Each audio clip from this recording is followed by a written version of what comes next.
Hello, Mr. Chomsky. I'm Martin Karbovski, and I'm very honored to speak with you. Very pleased to be with you. Did you say that Russia's invasion of Ukraine was one of the worst war crimes in the history? No, I didn't say that.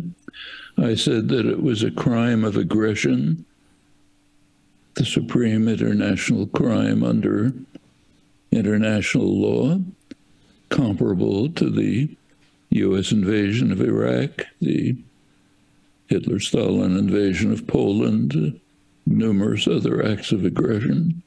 There are much worse war crimes than these, but these are major war crimes. Aggression always is.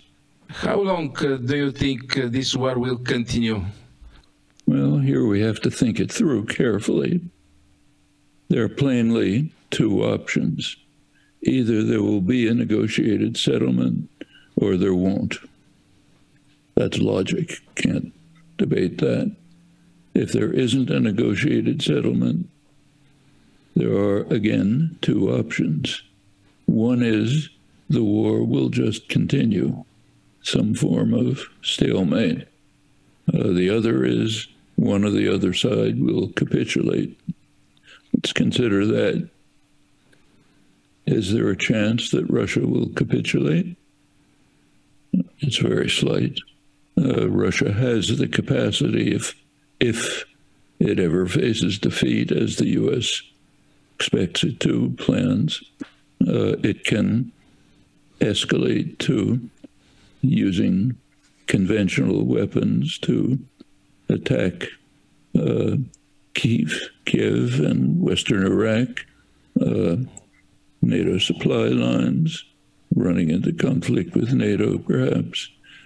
If need be, it could, if from their point of view, they could escalate to tactical nuclear weapons. Seems very unlikely that Putin will simply pack up his bags, slink away quietly, and not use the weapons that he has. Maybe that's the Western gamble. It's a ghastly gamble with the fate of Ukrainians, but that's the Western position.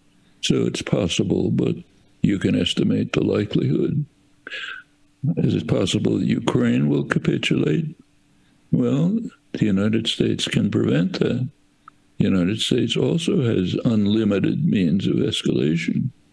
It decides to escalate, continue to do it, up to the point where we're all wiped out because of a terminal nuclear war. So the chances of either side capitulating don't seem very high. Meanwhile, that leaves as the options either a negotiated settlement or some kind of stalemate, which will be devastating for Ukraine. They're suffering severe losses on the battlefield, replace whole armies. Russia's suffering as well, but has much larger resources. So it'll damage both of them severely, but for Ukraine, it'll be catastrophic. Those seem to be the options. I can't predict. It has to do with the decision as to whether to move towards a negotiated settlement. But I think it's clear that that's the range of options. We, the Bulgarians, are trapped. Please comment the situation of Bulgaria and the new NATO members in the war with Ukraine. Well, I'm sure you've heard the famous African proverb that when elephants fight, the grass gets trampled. Bulgarians are the grass. Yes, the elephants are fighting, and everyone in between is getting trampled, not just Bulgarians. People throughout the global south are suffering severely from reduction of the grain and fertilizer exports from the Black Sea regions. Europe is moving towards recession and possible deindustrialization because of the break with its natural trading partners in the East. The whole world is suffering from the fact that the limited efforts much too limited efforts to deal with the environmental crisis are being reversed. In fact, more fossil fuel production, new fields opening, U.S. liquefied natural gas pouring into Europe, all in reverse. And finally, we are all suffering from the threat, which is escalating, of nuclear war. People talk blithely about a nuclear war. That's ludicrous. There cannot be a nuclear war between major powers. It would destroy everything. Two countries are doing quite well. China is benefiting. The United States is benefiting enormously and is openly saying so. So high-level strategic analysts are gloating about the fact that with a small proportion of the colossal U.S. military budget, the United States is able to severely degrade the military forces of its own only military opponent. U.S. fossil fuel and military industry companies are just euphoric over the enormous profits they're making. Europe has been driven into Washington's pocket. Putin, apart from the criminal aggression, carried out an act of criminal stupidity from Russia's point of view. He handed Europe over to the United States. This is an issue that goes back many years. One of the main reasons of NATO has been to try to prevent Europe from moving on an independent course. And we have extensive documentary evidence, rich documentary evidence, showing that as far back as 1990, when the Soviet Union was on the verge of collapse, the U.S. planners were very much concerned that if the Soviet Union collapsed, Europe would then move on an independent course towards what Gorbachev called a common European home from Lisbon to Vladivostok with no military alliances and not under U.S. control. U.S. planners, one of the reasons we now know from the documentary evidence, one of the reasons for expanding NATO, U.S. expanding NATO to the eastern satellites, was to try to prevent Europe from moving towards an independent role in world affairs. NATO expands, enters into a conflict with Russia. You undermine that. Putin helped enormously by driving Europe into Washington's pocket. The United States is gloating over this. That's the situation.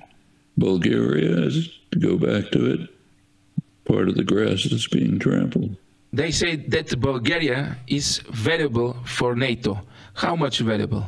Bulgaria is strategically placed close to Russia. The United States, you may recall back in 2003, Donald Rumsfeld, Secretary of Defense, the main person involved in the invasion of Iraq, made a distinction between what he called Old Europe and New Europe. He said Old Europe were the countries like Germany, France, Netherlands, other countries that had this commitment to international law and human rights and didn't support U.S. invasion of Iraq. They're the bad guys. Said the good guys are Eastern Europe, where they don't care about these things. They just hate Russia. So they'll support the U.S. invasion of and they don't worry about human rights and law and that sort of nonsense. They'll support the United States in its aggression in Iraq and other things. Well, that's New Europe. Ever since then, U.S. policy has been shifting towards support for New Europe, loyal, obedient, supportive of the United States, hating Russia, and disparaging what they call Old Europe, the major European powers, which have this old-fashioned commitment to some ideas of liberalism and human rights. The United States doesn't want any of that. So that's where does Bulgaria fit into this directly? They say will be a multipolar world. What does this mean? If there is no hegemon, what will happen? Well, there's an interesting conflict going on around the world between two conceptions of world order. One conception is the U.S. Atlanticist system. The United States is the global hegemon. Other countries are subordinate to it. Recently, the United States has expanded NATO to the Indo-Pacific region to enlist Europe in the U.S. confrontation with China, try to make both the Pacific, not only the Pacific, which is already a U.S. lake, but also the other seas, South China Sea, Indian Ocean, also U.S.-run lakes, confronting China. That's one version. NATO is the center of it. That's supported by the English-speaking countries, by New Europe, the Eastern former satellites, tepidly supported by Western Europe. The rest of the world is opposed to it almost totally. The rest of the world is almost completely India, Indonesia, Brazil, South Africa, supporting what they call a multipolar world, in which there'll be a number of centers of power with their own means of commercial trade interchange, not going through New York under U.S. control. Most of the world strongly resents U.S. sanctions, strongly opposes them, but has to obey them because the global financial system is controlled by the United States.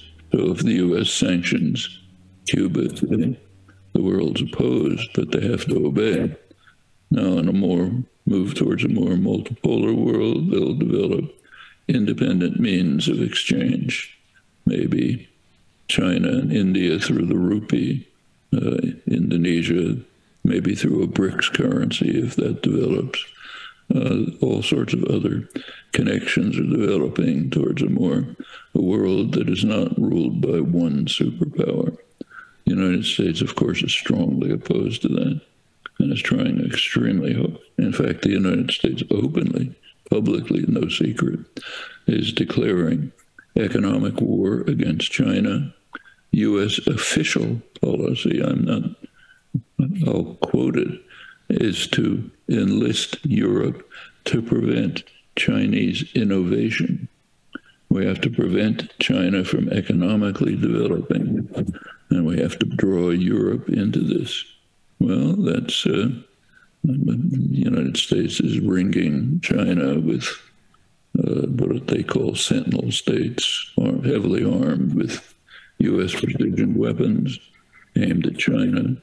Recently, the United States has escalated this for the first time, placing nuclear-armed B-52 bombers on its militarized outpost in Guam in northern Australia, flying distance to China, being very provocative about targeting. These are, and it wants to ensure that Europe is part of this campaign to prevent China's development. Well, that's, of course, that's quite different from the rest of the world, which wants to increase relations with the growing market and development system in China. In fact, it's dramatic to see how this is working. One of the oldest U.S. allies, back to its origins, is Saudi Arabia. Saudi Arabia has just joined the Shanghai Cooperation Organization, followed by the United Arab Emirates, the other major oil heavyweight in the Middle East. It's a very serious blow to U.S. Other countries are just moving, not willing to accept U.S. domination. U.S. is trying very hard to extend it. The Eastern European former satellites so-called New Europe, they go along with the United States for their own reason. At least the governments do, whatever the population is. Will Europe be peaceful again? How this war will change the situation here in Europe? Do you see new borders in Europe? I don't think there's any way to predict. We're back to the possible settlement of the Ukraine war. If there is no negotiated settlement, it'll be a permanent military confrontation, and nobody knows where that can lead. It can be devastating for Ukraine, but extremely ominous for the rest of Europe. If there's no settlement, we're back to that question again. That's the central part. It's kind of interesting that even in the mainstream of U.S. foreign policy community, there is now increased talk about the need for diplomatic. Take the Journal of Foreign Affairs, which is the journal of the Council of Foreign Relations, the main, not the major non-governmental foreign affairs institution. Totally enmeshed in high-level U.S. planning, barely distinct. But they're now running articles on the need for moves towards a diplomatic settlement. Current issue has one by Samuel Charap and others. They're concerned with there are elements in near the administration, near the top planning, that are concerned with a ongoing permanent war, which has ominous possible consequences, including total destruction. So we're now hearing talk about that, but will things move in that direction? Actually, Eastern Europe has a role in this. As long as Eastern Europe totally supports U.S. expansion, violence, aggression, it'll have a base in Europe. Do you find a double standard in the world's attitude towards the foreign policy of the United States and Russia? Overwhelming. I mean, it's absolutely so overwhelming you can barely discuss it. I mean, I can give you examples if you want, but open any newspaper and you see it. Iraq invasion is only one of many. I mean, the United States, through NATO, but it's the United States, bombed Serbia, cut off part of Serbia, decided to make it independent. One of the major U.S. air bases, military bases in the world is there in Kosovo. Bombed Libya in violation of its own UN Security Council resolution. Turned the most advanced country in Africa into total wreckage. Invaded Afghanistan with no pretext. None. Talk about Al-Qaeda. First of all, when they invaded, they didn't even know that Al-Qaeda was involved in 9/11. And if they did know, a police operation was suffice. Invaded and destroyed Afghanistan, invaded Iraq, wrecked it to the point where it may not even survive. We can go on and on. That's just recent years. If you hear any criticism of that, I mean, you read major foreign affairs again. They talk about the liberation of Iraq. Does anybody talk about the liberation of Ukraine? Probably in Moscow they do. But you don't criticize the United States. It's too dangerous. Just take a look at what happened at the International Criminal Court when the prosecutor raised the question, didn't do anything, just raised the question of investigating U.S. and Israeli war crimes. U.S. practically destroyed the court, sanctioned the prosecutor, blocked the visa negotiations. In fact, the United States has legislation saying that if any American is ever brought to The Hague, the U.S. executive has the right to use force to rescue them. Let's give another, take the World Trade Organization, which the U.S. created. Europe is strongly opposed to the Cuba sanctions. which are third-party sanctions. Europe has to obey them, though it doesn't like them. So they went to the World Trade Organization, asked for an opinion as to whether the Cuba sanctions were legitimate, legal. The United States immediately pulled out of the discussion, bitterly, this is the Clinton administration, condemned the World Trade Organization, in their words, I'm quoting now, for daring to interfere with U.S. policies, which for 15 years at that time had been aimed at overthrow of the government of Cuba. World Trade Organization has no right to interfere with this. Well, anybody going to criticize the United States? What happens to them? What happens to them? One thing that can happen is you can get thrown out of the international conventions. Yeah. Another is you can get harsh sanctions imposed. Another is your government can be overthrown by force.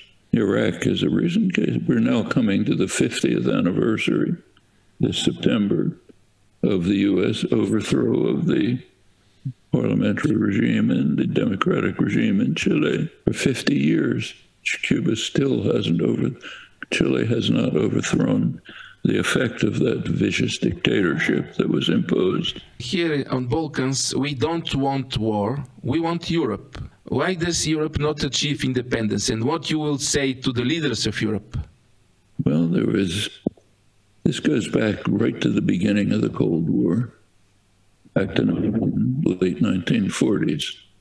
The United States at the time was very much concerned that reconstructed Europe might move on an independent path, might become what's called a third force. One of the reasons for the establishment of NATO, the militarization of Europe, was to try to prevent this. We know that from the internal documents. Charles de Gaulle was the most outspoken proponent of an independent Europe. In his words, from the Atlantic to the Urals, independent force. He was overwhelmed, he was overcome. Willy Brandt in Germany, his Ostpolitik was another effort to move in this direction. It's a very natural direction for Europe. If you look at Europe is highly industrialized, lacks minerals resources. Russia is extremely rich in mineral resources, not only petroleum. If Europe wants to move towards renewable energy, for example, has to use minerals that it can get from Russia. China market developing in the background, spreading over Eurasia. Economists sometimes call it a marriage made in heaven. Europe and the East are complementary and support each other. That's why Gorbachev's common European home was regarded as such a threat by the United States. And we now have ample documentation showing that by 1990, the United States planners were already trying to see if expanding NATO would prevent Europe from carrying out this quite natural development. So it's been going on for 75 years. Yeah. Conflict for this still is. There's one European statesman, Emmanuel Macron, who has dared to say, maybe we ought to think of moving towards some degree of independence. He was bitterly attacked, had to back off. That's dangerous. Can't say that. But for Europe, it's very natural.